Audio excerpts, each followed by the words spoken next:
I'm going to talk to you about some things that I've learned in my journey, most from experience. Some of them I heard in passing. Many of them I'm still practicing, but all of them I do believe are. Life is not easy, it is not. Don't try to make it that way. Life's not fair, it never was, it isn't now, and it won't ever be. Do not fall into the trap. The entitlement trap. A feeling like you're a victim. You are not. Get over it and get on with it. So the question that we're going to ask ourselves is, what success is to us? What success is to you? Is it more money? That's fine. I got nothing against money. Maybe it's a healthy family. Maybe it's a happy marriage. Maybe it's to help others to be famous, to be spiritually sound. Leave the world a little bit better place than you found it. Continue to ask yourself that question. Now your answer may change over time, and that's fine. But do yourself this favor. Whatever your answer is, don't choose anything that will jeopardize yourself. Prioritize who you are, who you want to be. And don't spend time with anything that antagonizes your character. Be brave, take the hill, but first, answer that question: what's my hill?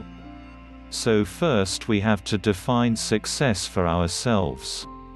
And then we have to put in the work to maintain it. Make that daily tally. Tend to our garden. Keep the things that are important to us in good shape. Where you are not is as important as where you are. And it's just as important where we are not as it is where we are. Look at the first step that leads to our identity in life. Is usually not. I know who I am. I know who I am. That's not the first step. The first steps is usually I know who I am not. Process of elimination. Defining ourselves by what we are not is the first step that leads us to really knowing who we are. You know, that group of friends that you hang out with, that really might not bring out the best in you. You know, they gossip too much, or they kind of shady. They really aren't going to be there for you in a pinch.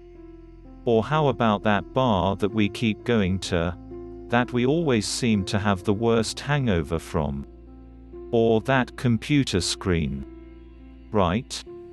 The computer screen that keeps giving us an excuse not to get out of the house and engage with the world and get some real human interaction. Or how about that food that would keep eating? Stuff that tastes so good going down, but makes us feel like crap the next week. We feel lethargic, we keep putting on weight. Well, those people, those places, those things. Stop giving them your time and energy. Just don't go there. I mean, put 'em down. And when you do this, when you do put 'em down, when you quit going there, when you quit giving them your time, you inadvertently find yourself spending more time and in more places that are healthy for you. That brings you more joy. Why? Because you've just eliminated the who's, the where's, the what's and the when's that were keeping you from your identity. Trust me, too many options. I promise that too many options will make a tyrant of us all. So get rid of the excess, the wasted time. Decrease your options. If you do this, you will have accidentally, almost innocently, put in front of you what is important. By process elimination. Knowing who we are is hard. It's hard. Give yourself a break. Eliminate who you are not first, and you'll find yourself where you need to be. Instead of creating outcomes to take from us, let's create more outcomes that pay us back. Fill us up. Keep your fire lit, turn you on, for the most amount of time in your future. We try our best, we don't always do our best. Our architecture is a verb as well, since we are the architects of our own lives.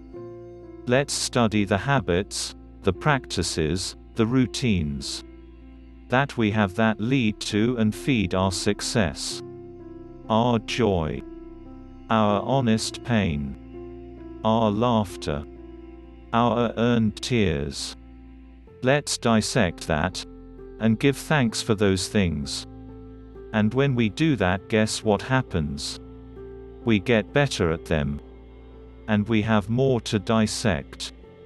Be discerning. Choose it because you want it. Do it because you want to. We're going to make mistakes.